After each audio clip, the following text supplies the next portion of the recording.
Hello students, कैसे हैं आप सभी।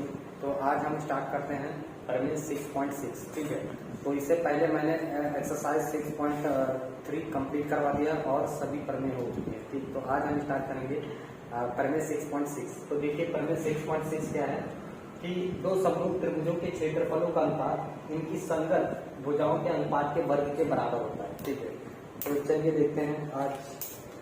तो दो त्रिभुज हैं, सबसे पहले जो दो त्रिभुज हैं, दो समरूप त्रिभुज बना लीजिए। ठीक, ABC, एक ये त्रिभुज हो गया A और ये B हो गया। ठीक है, एक त्रिभुज क्या है, इसको नाम दे दीजिए P Q। ठीक है, R। तो ये दो त्रिभुज कैसे हैं, तो यहाँ पे लिख लेते हैं। सबसे पहले दिया है, ठीक है, तो क्या दिया हुआ है हमें, दो समरूप त्रिभुज ये दिए हुए हैं। तो त्रिभुज ABC, ठीक, समरूप है किसके, त्रिभुज PQR के। ठीक है, ये हमें इतना दिया हुआ है। ठीक, इसके बाद हमें प्रूफ क्या करना है, तो सिद्ध करना है, हमको सिद्ध करना है कि दो इनकी क्षेत्रफलों का अनुपात जो है, क्षेत्रफल क्या है, त्रिभुज ABC का और इसका अनुपात क्षेत्रफल किसका, PQR, और इनकी संगत भुजाओं के वर्ग के बराबर होता है। इनकी संगत भुजा क्या है, AB, यानी AB अपान PQ। ठीक है, ये इस वर्ग के बराबर होगा BC upon QR, AC upon B। ठीक, equal to AC upon PR के स्क्वायर के बराबर। ठीक, ये हमें क्या करना है, सिद्ध करना है। ठीक, तो देखिए, सबसे पहले हम यहाँ पर क्या करते हैं, थोड़ी सी रचना करनी पड़ेगी। ठीक, तो रचना में हम क्या करेंगे, क्योंकि हमें क्षेत्रफल चाहिए, तो क्षेत्रफल करने के लिए हमें ऊंचाई चाहिए होगी। ठीक, तो इस त्रिभुज में ऊंचाई हम यहाँ से डाल देते हैं लंब इस पर। ठीक है, और ये हो जाएगा D। ठीक है, यहाँ इस पर लंब डाल दे रहे हैं। ठीक, और इसको बोल दे रहे हैं, चलिए E बोल दे रहे हैं। ठीक, तो इस पर ये लंब डाल दिया। तो देखो, क्षेत्रफल यानी हमने क्या क्या रचना किया, लिखेंगे BC परपेंडिकुलर क्या AD एंड और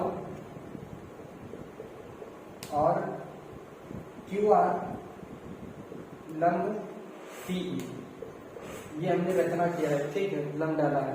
तो इसके बाद हम उत्पत्ति में लिखेंगे त्रिभुज ABC और त्रिभुज 1/2 त्रिभुज PQR है ना, त्रिभुज PQR ये हम ले। ठीक, तो देखो, जब क्षेत्रफल निकालेंगे, क्षेत्रफल किसका, त्रिभुज ABC का। ठीक, तो त्रिभुज ABC का क्षेत्रफल यानी एक संपूर्ण त्रिभुज का क्षेत्रफल क्या होता है, 1/2 आधार, ठीक, गुणे ऊंचाई।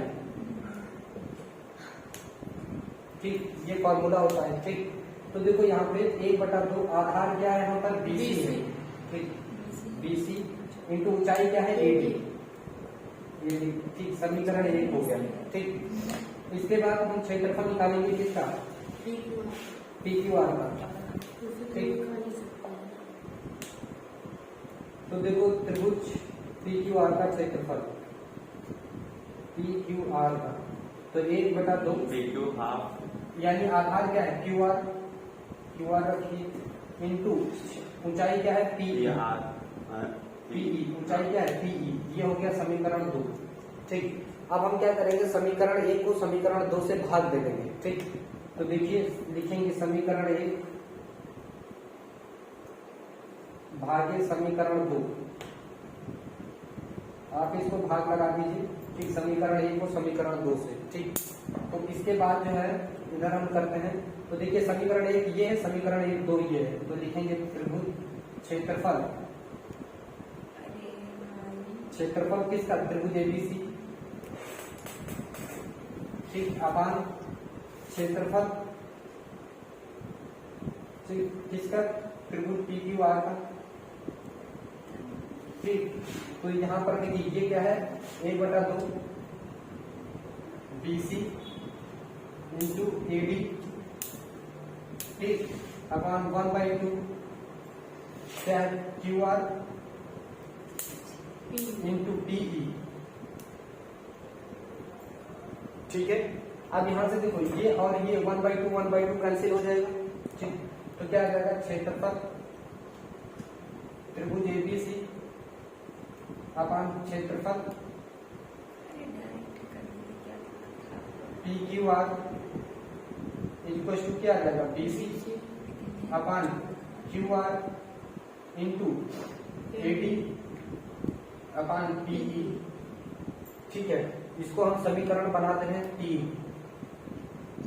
समीकरण 3 हो गया ये। ठीक है, अब देखिए यहां से अगर ये दो त्रिभुज कैसे हैं, समरूप हैं। ठीक, क्या है, अगर ये दो त्रिभुज समरूप हैं तो इनकी संगत भुजाओं का अनुपात भी क्या होगा, बराबर होगा। ठीक है, तो देखिए क्या हो जाएगा, A B upon P Q equal to B C upon Q R equal to A C upon P R. ये हम कह सकते हैं ना, किसे, ये हमें दिया हुआ है क्योंकि समरूप त्रिभुज हमें दिया है ना। ये क्या है, दो समरूप त्रिभुज हैं ये, तो इनकी संगत भुजाओं का अनुपात ये हो सकता है ना। और अगर हम इसको स्क्वायर कर दे तो कोई दिक्कत नहीं, इसका स्क्वायर कर दे। ठीक, तो इसको हम ये भी तो कह सकते हैं, A B upon P Q का whole square equal to B C upon Q R का whole square equal to A C upon P R का होल स्क्वायर। और इसको समीकरण हम 4 दे दें। ठीक, कोई दिक्कत नहीं, समझ में आया। अब हमें क्या करना है, इसमें यहां पर हम देख रहे हैं कि बीसी अपान क्यू आर है। ठीक, और एडी यानी एडी अपान पीई की जगह हम बीसी अपान क्यू आर ले आए। ठीक, तो क्या हो जाएगा, काम बन जाएगा, बात बन जाएगी। चलो इधर देख लेते हैं, इधर देख लेते हैं। ठीक, दिखाई दे रहा है, चलिए इधर देख लेते हैं। यहाँ से अब आगे इधर देख लेते हैं यहाँ। ठीक, देखो ध्यान से, त्रिभुज हम ले लेते हैं एबीडी, त्रिभुज एबीडी और त्रिभुज हम ले लेते हैं पीक्यूई, त्रिभुज पीक्यूई ले लेते हैं। ठीक, और इन दोनों त्रिभुज का हम समरूप प्रूफ करेंगे। ठीक है, समझ में आया। ठीक है, तो देखिए क्या कि कौन कौन सा त्रिभुज लिया हमने, ये त्रिभुज लिया, ठीक, और ये त्रिभुज लिया है। ठीक है, तो चलिए देखते हैं। देखो यहाँ पे क्या है, ये जो B है एंगल और ये जो एंगल Q है, तो दोनों कैसे हैं, इक्वल होंगे क्योंकि दो त्रिभुज समरूप हैं, है ना। तो त्रिभुज ABC, क्योंकि त्रिभुज ABC ABC ठीक समरूप है किसके, त्रिभुज PQR के।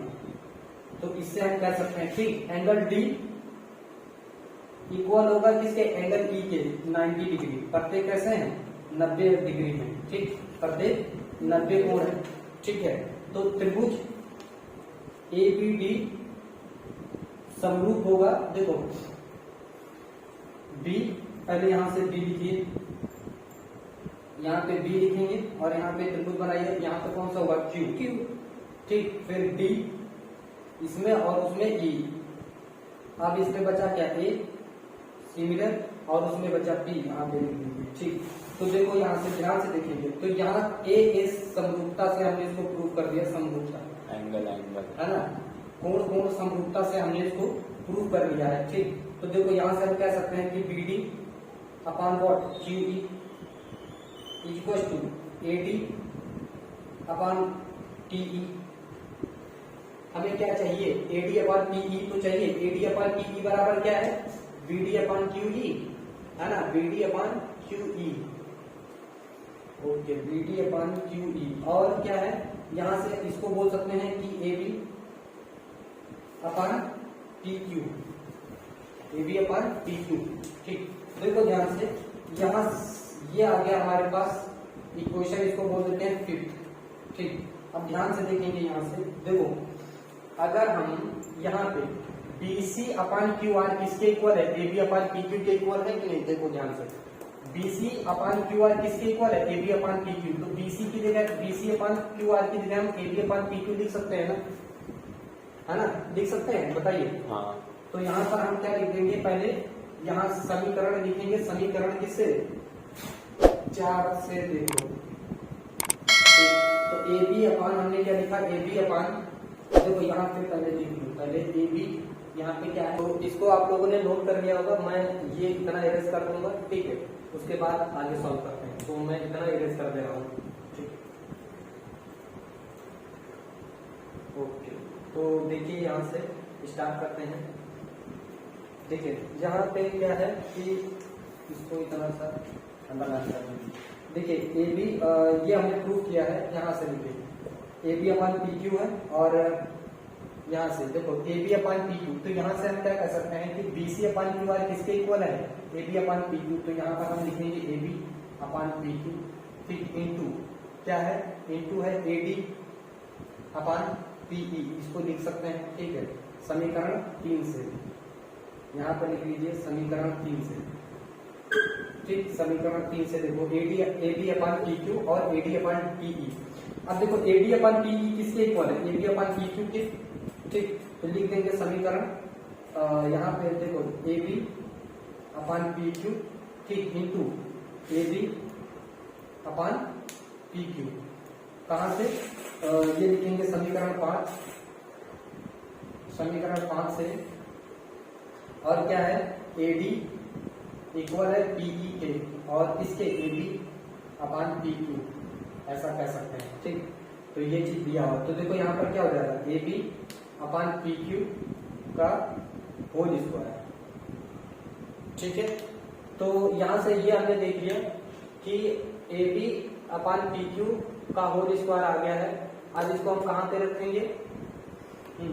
त्रिभुज के क्षेत्रफल में, यहाँ से लिखेंगे समीकरण 3 से, समीकरण 3 से। तो समीकरण 3 क्या है? क्षेत्रफल ABC अपान क्षेत्रफल PQR, त्रिभुज PQR। तो यहाँ पर ये कितना आ गया है? देखो यहाँ पर AB अपान PQ इंटू AD अपान PE बराबर कितना आया है? AB अपान PQ का होल स्क्वायर आ गया है। तो यहाँ पर हम क्या लिखेंगे? AB अपान PQ का होल स्क्वायर। अब देखिए समीकरण 4 से देखिए AB अपान PQ का होल स्क्वायर किसके बराबर है? BC अपान QR का होल स्क्वायर और AC अपान PR का होल स्क्वायर। तो लिखेंगे समीकरण,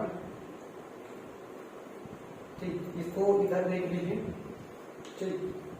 तो इसी तरह से हम क्या कहेंगे? इसी प्रकार कहां से? यहां से देख लीजिए क्या हो जाएगा? इसी प्रकार आप लिख सकते हो कि त्रिभुज क्षेत्रफल ABC अपान क्षेत्रफल PQR बराबर होगा AB अपान PQ का होल स्क्वायर। चलिए ठीक है। तो यहां से आप इसी तरह से लिख करके सबका स्क्वायर हो जाएगा, ठीक। क्या? BC अपान QR का होल स्क्वायर, ठीक, equal to AC upon PR का होल स्क्वायर, ठीक। तो यही हमें प्रूफ करना था, ठीक है? आप लोग इसको नोट डाउन कर लीजिए, ठीक है?